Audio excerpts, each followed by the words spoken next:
You discussed today with President Putin or Foreign Minister Lavrov sanctions or other concessions that the United States might make in exchange for a change in behavior from the Russian government? And also, speaking about what you just answered previously, did you present to President Putin or the Foreign Minister specific evidence the Russian government interfered in the U.S. election?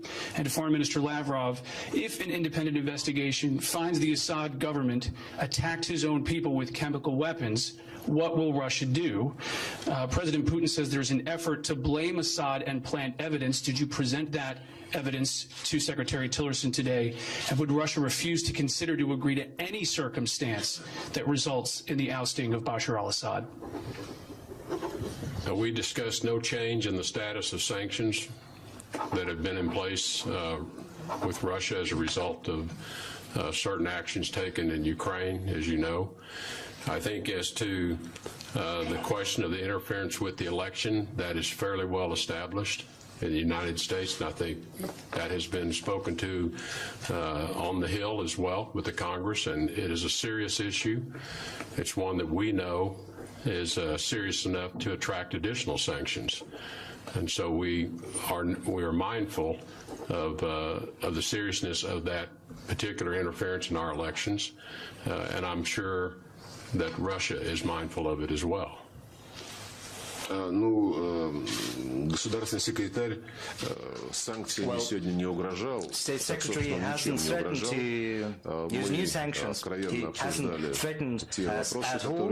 We have had a frank discussion about the issues on our agenda.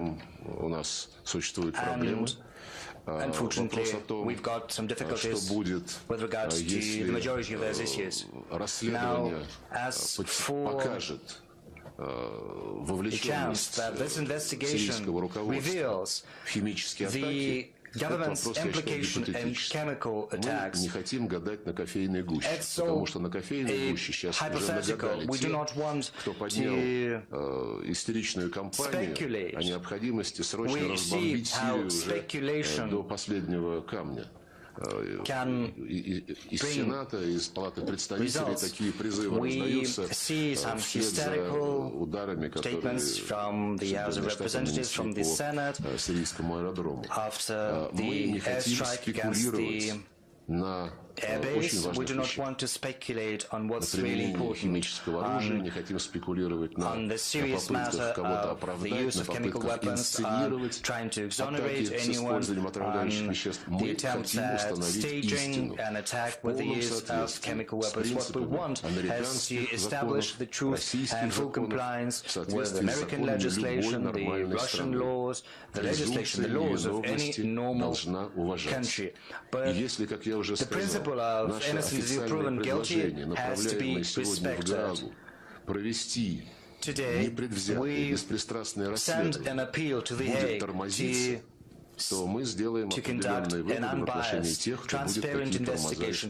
But should there be attempts at dragging on this investigation, we'll have to make the necessary conclusions. Now, as for the allegations that the U.S. government has irrefutable proof that we interfered with the electoral campaign, I have to say once again that we have not seen any facts, even hints at facts.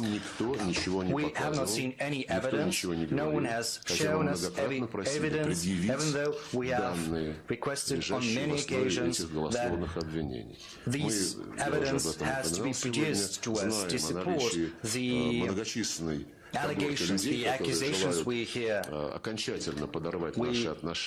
do understand that there are many people who want to undermine our relations, to pursue their internal or external political interests, but these are just games with evil ends. We want to hear concrete proof, and then we'll